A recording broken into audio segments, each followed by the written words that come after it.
بسم الله الرحمن الرحیم.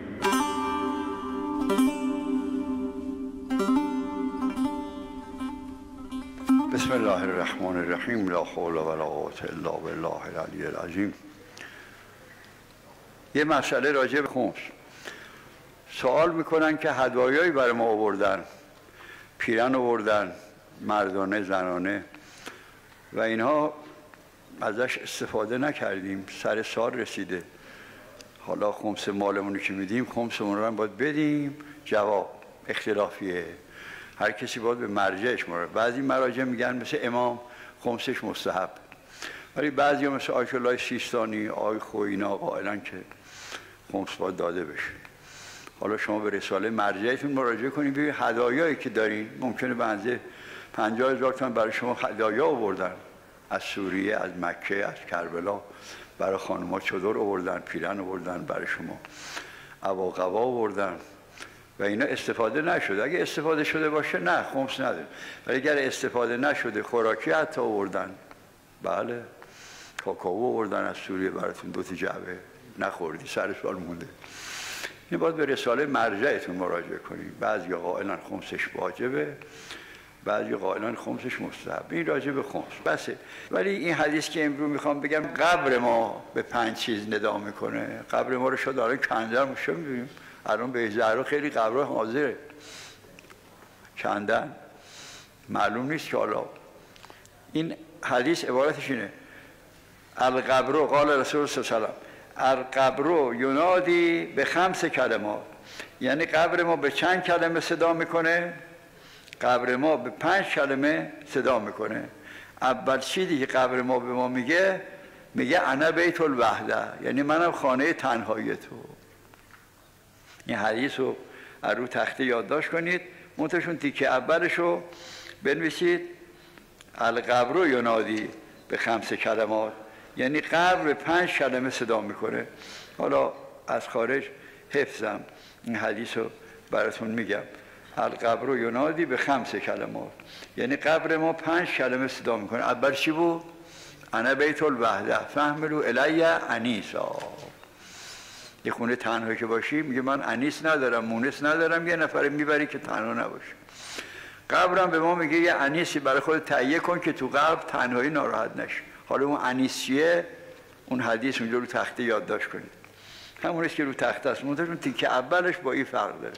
اونجا داره تتکلم الارض به 5 کلمات. این حدیث که امروز میگم چیه؟ القبر ینادی. این بهتره، قبر صدا میکنه نه زمین. قبر ما به 5 کلمه صدا میکنه. اول میگه منم خانه تنهایی تو فحملوا الی انیسا. دوم چیه؟ در تخته نوشته انا بیتو ظلمه فحملوا الی سراجا، میگه منم خانه تاریکی تو، یه چراغ برای خودت بفرست. حالا چراغ چیه؟ آخر سر میگه. اول چی بود؟ منم خانه تنهایی. برای چی خودت تهیه کن؟ انیسی برای خودت. دوم چی میگه؟ حفظ کنی اینا رو ها، صبح به صبح اینا رو مطالعه کنید. فکر مردن باشیم ها، اصلا فکر مردن نیستیم. چقدر ما رو غفلت گرفت. لقمان به پسرش میگه پسر من 2 چیز فراموش نکن، یکی خدا، یکی مردن. بله، یکی هم 2 چیزم فراموش کن. اگه کسی بهت خوبی به کسی کردی فراموش کن. به کسی حالا جهاز دختر دادی توقع نداشته باشی اون بهت سلام کنه، فراموش کن برو. اگه کسی هم بهت بدی کرده فراموش کن، کینه‌شو تو دلت نگیر. یه حدیث دیگه بود. دوم میگه منم خانه تاریکی تو فحملوا الی سراجا، منم خانه تاریکی. ظلمت یعنی تاریکی، یه چراغی برای خود بفرست. سوم چیه؟ انا بیتو تراب، منم خانه خاکی تو فحملوا الی فراشا، یه فرش تهیه کن. قبر ما که فرش نداره، خاک ما رو خاک میخوابونه. چهارم میگه انا بیت الفقر، بله حیت و العقرب. چهارم میگه ندا میکنه منم خانه مار و عقربت. هاستلی حقو خدا بیامرزه، معاملات ملکی داشت اول آب منگول، اینجا هم درس خوند چند سال، فوت کرده، خدا رحمتش کنه. مرد خوبی بود، سیدم بود. اون میگفت ما یه جنازه بردیم توی که از مقبره های قوم قبر رو شکافتیم دفن کنیم، عقرب هول میزن. هر چی با آجر عقربا رو کشتیم باز می آمد. آخر جنازه رو عقربا گذاشتیم اومد. پس قبر ما خانه چیه؟ عقرب و مار. عملمونه. عقرب و مار ما عملمونه به صورت عقرب در میاد. والا شما خیال میکنید جهنم مثلا حالا مثل این آتیش ها، همه اعمالمون آتیش میشه. اعمالمون آتیش میشه، خودمون آتیش میشه. نه اینکه حالا اونجا هیزم میارن و بنزین میریزن و نفت میریزن و این چیزا نی. عمل مردم آتیش میشه. توجه کنید.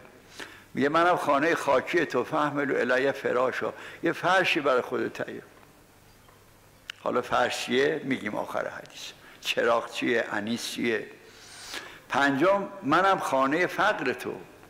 اونجا شما هر چی دست کنی تو جیبت پول دراری بدی به تاکسی، پول نداری اصلا. تو این همه ثروت داشته مرده اما تو قبر فقیره، بیهش نداره. اگه ازش پول بخوان نداره، میگه نداره.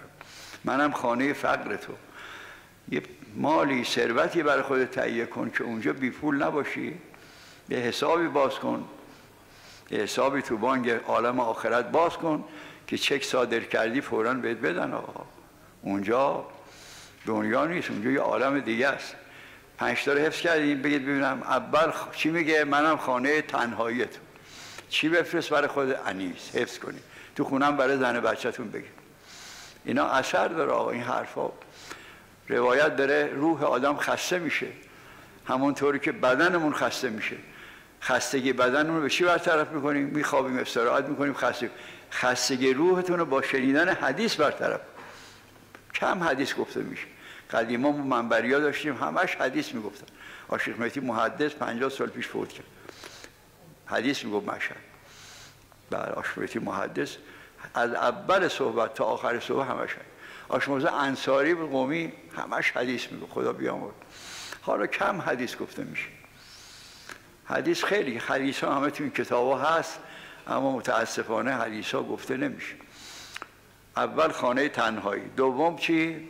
خانه تاریکی، چراغ بفره. سوم خانه چی؟ خاکی، فرش بفره، تراب. چهارم خانه پر از مار و عقرب، تریاق بفرست. یه زهریه تریاق میگن، بزنن مار و عقرب و بمیره. از اینجا اون زهر رو تهیه کن. مثل این حشرات کش، دیدین حشره کش؟ تو قبرم باید یه چیزی داشته باشی عقربا رو بکشی و او چی حالا میکن. پنجم چی بود؟ منم خانه فقر تو. بله یه مالی چیزی برای خود تهیه کن. پرسید از حضرت که بفرمید که اون انیس کیه که ما برای خودمون تهیه کنیم؟ فرمودن انیس تلاوت القرآن. بله درسته، تلاوت القرآن. قرآن بخونید آقا. متاسفانه ما قرآن کم میخونیم. حتما صبحها بعد از نمازتون طلبه هایی که نماز شب میخونن بعد از نماز شب تا اذان نگفتن قرآن بخونید، زنگ دلتون رو بمیره. قرآن چراغ قبره. قبر خانه تنهایی است. انیسش چیه؟ تلاوت و قرآن. رو تخت حدیث بنویسید، منتها اون جمله اولشو بنویسید القبر ینادی به 5 کلمات. این عوض کنید، ولی بقیه‌اش همینه که من حالا کتاب حدیثشو گم کردم. عین همونه، فرق نمیکنه. اون اولش فرق داره. بعد خانه چی؟ ظلمت بود. چراغ بفرست. چراغ چیه؟ نماز شب. نماز شب بخونید آقا.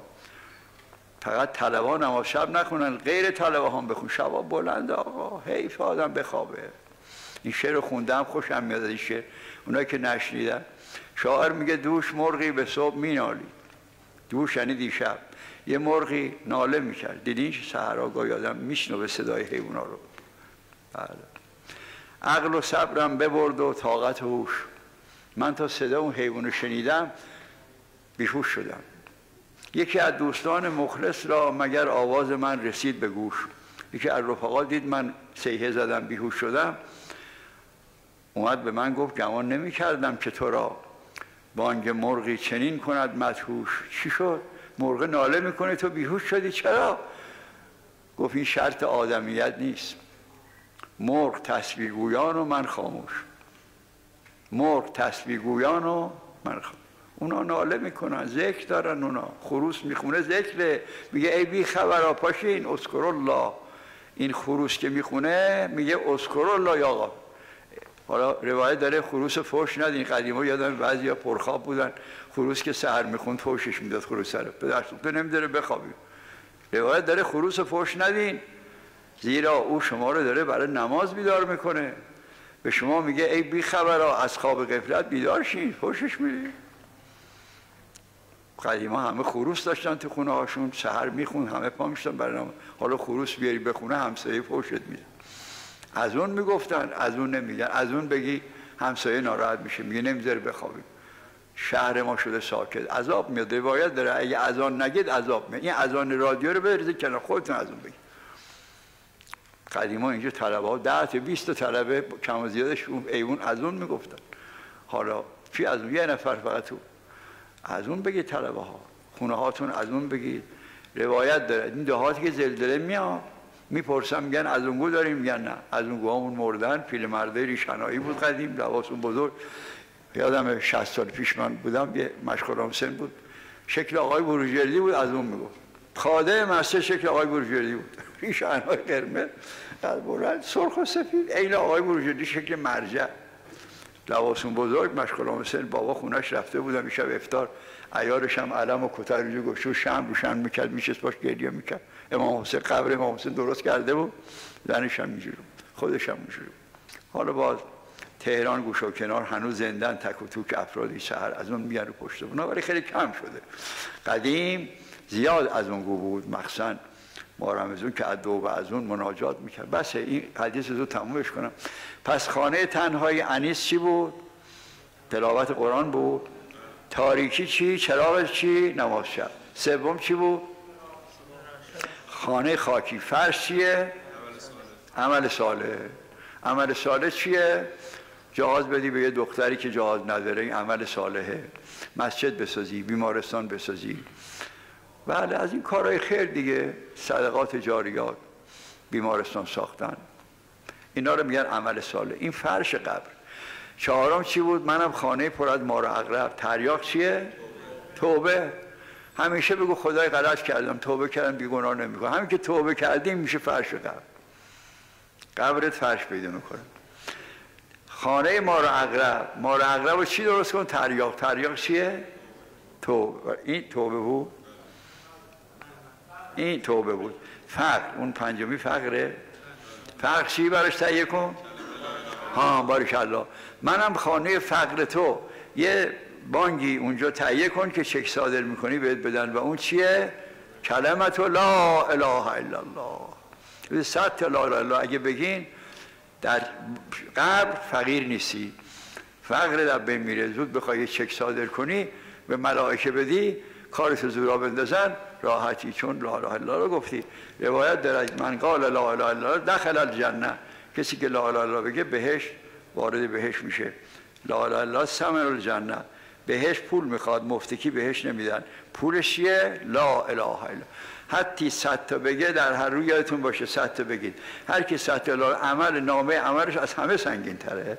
خداوند به همه ما توفیق بده به این حدیث عمل کنیم. حدیث هر رو تخته یادداشت کنید، صبح به صبح مطالعه کنید، یه خورده گریه کنید، یه قدری فرش تهیه کنید، چراغ تهیه کنید، انیس تهیه کنید. خانه فقرم، خانه وحدتم، خانه ظلمتم، یه خورده یاد مردن آدم باشه، کاربارش هم خوب میشه. یه وجب طرف خدا بری، خدا یه قدم طرفت میاد. خدای گرفتاری مسلمین اصلاح فرما، مریضامون هم شفا بده، انقلابمون هم به انقلاب حضرت مهدی علیه السلام متصل بفرما. و صلی الله علی محمد.